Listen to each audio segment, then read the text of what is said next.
Hi, Mr. Schumpeter. Thank you for taking some time for me today. My pleasure. When I interview economists, I always start with this question: what is the definition of wealth? I would define wealth not merely in terms of monetary assets, but as the totality of the economic goods at one's disposal, which tangible assets such as knowledge, skills, and innovative potential. In my view, the creation of wealth is intrinsically linked to the process of creative destruction, where old economic structures are continuously destroyed and replaced by new ones. This cycle of innovation is what drives economic growth and the accumulation of wealth. I agree with you that wealth seems that it is not just monetary assets, but isn't it so much easier if we could think that wealth means money and assets, and it is simply described with just numbers? Do you think that it is possible to solve economic growth by calculating numbers, though? I would argue that while mathematics is a powerful tool for modeling and understanding economic phenomena, it cannot solve economic growth in a simplistic sense. Economic growth is a complex process influenced by a multitude of factors, including technological innovation, institutional structures, and human behavior, which cannot be fully captured by mathematical models alone. Mathematical models can help us understand the relationships between different variables and predict the potential impact of various factors on economic growth. However, these models are simplifications of reality and are based on certain assumptions. They cannot account for every possible variable or predict with absolute certainty. Moreover, economic growth is not just a matter of numbers and equations. It involves the process of creative destruction, where new innovations continually replace outdated technologies, leading to shifts in industries and the economy as a whole. This process, central to my theory of economic development, is driven by entrepreneurs and cannot be reduced to a simple mathematical formula. So, while mathematics is undoubtedly useful in economics, it is not a panacea. It should be used in conjunction with other tools and perspectives to gain a more comprehensive understanding of economic growth. Human behavior is a very tricky thing because each individual has different mindset and behavior. Do you agree to connect philosophy and economy to predict economic growth? I would say, in considering human behavior and philosophy in economic analysis, I believe that innovation by entrepreneurs was the key driver of economic growth. This process, which he termed creative destruction, involves old industries and ways of doing things being replaced by new, more efficient ones. Understanding human behavior, particularly the behavior of entrepreneurs, is crucial to predicting and understanding economic growth. Furthermore, philosophy can provide insights into why people behave the way they do, which can also inform economic predictions. However, it's important to note that while these factors can provide valuable insights, predicting economic growth with certainty is extremely complex due to the multitude of variables involved. Economic forecasting often involves a combination of quantitative models, expert judgment, and an understanding of the broader context, including human behavior and philosophy.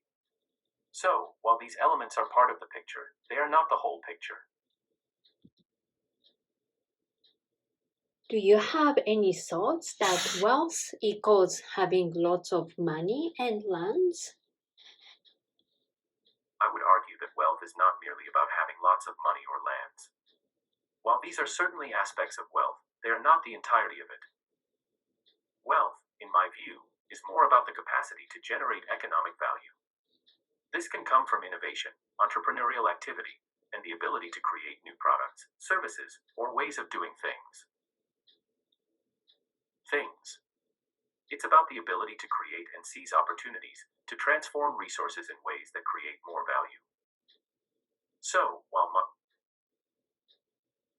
money and land can be part of wealth, they are not the only or even the most important parts. The key is how these and other resources are used to create economic value. That's where true wealth lies. Utility is human desire. So it is related to human behavior. When you calculate economic growth, how did you predict human desire? I would say that predicting demand or utility is indeed a complex task because it involves understanding human desires and behaviors, which can be highly variable and influenced by numerous factors. In my work, I didn't focus as much on predicting individual demand or utility as some other economists might. Instead, I focused on the role of entrepreneurs and their innovations in driving economic growth. I saw entrepreneurs as the agents who disturb equilibrium and introduce new goods and services, creating new opportunities for growth. However, in a broader economic context, demand or utility is often predicted based on a variety of factors including income levels, price of goods and services, consumer preferences, and market trends among others. Economists use a range of tools and models to estimate and predict these, including utility functions, demand curves, and elasticity measures. Remember, this is a simplification of my ideas and the field of economics as a whole. The actual dynamics are much more complex and nuanced. Predicting demand or utility is a challenging task that requires a deep understanding of both economic theory and real-world market dynamics. Okay, let's change the topic a bit.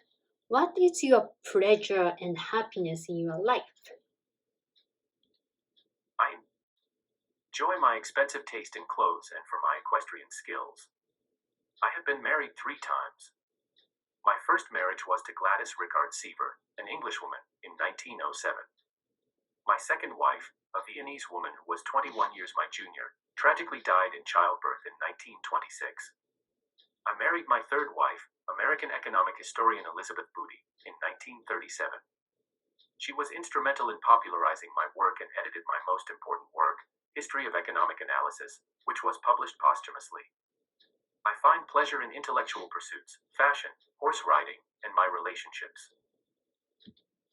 I'm sorry to hear about your second wife. Besides that, I think you really enjoy your life. I hope I can experience riding a horse someday. Could you tell me why you decided to study economics?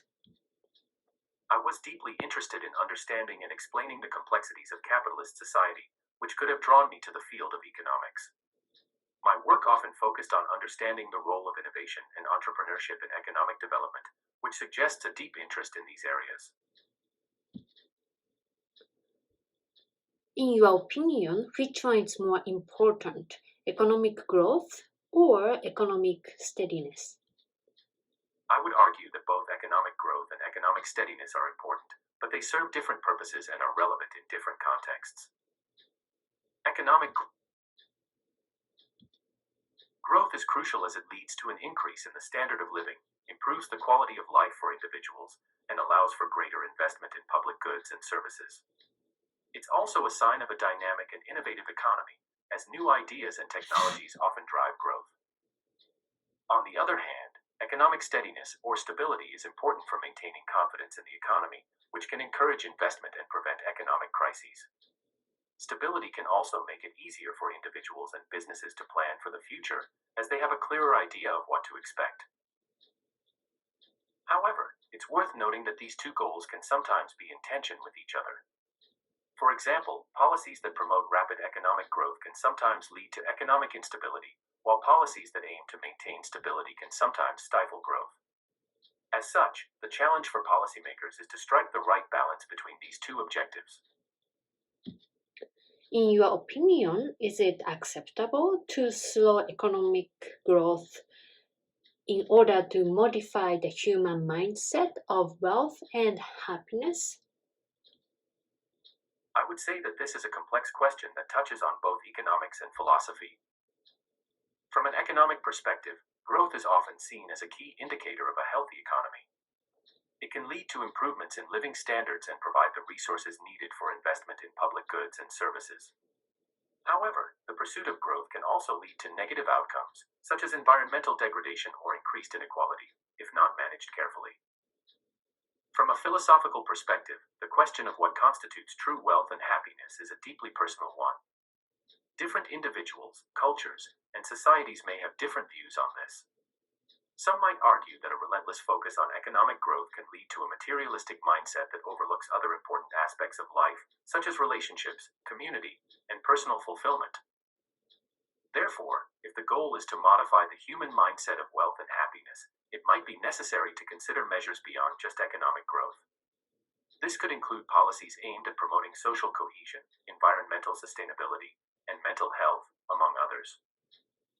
However, it's important to remember that slowing economic growth in order to achieve these goals could have significant impacts, particularly for those who are economically disadvantaged. Therefore, any such decision would need to be made carefully, taking into account the potential trade-offs and impacts on different groups within society. It is so complicated that there is no simplicity about economy. Did you ever stop thinking about economic growth? My life's work was dedicated to understanding the complexities of economics, including the concept of economic growth. It was a subject that fascinated me deeply, and I spent many years studying it, teaching it, and writing about it. However, it's important to remember that as an economist, my goal was not just to think about economic growth for its own sake, but to understand how it impacts society and individuals. So while I never stopped thinking about economic growth, I also considered many other aspects of economics and society in my work. Well, thank you so much for taking some time to answer my questions. I really enjoyed talking to you. You're welcome.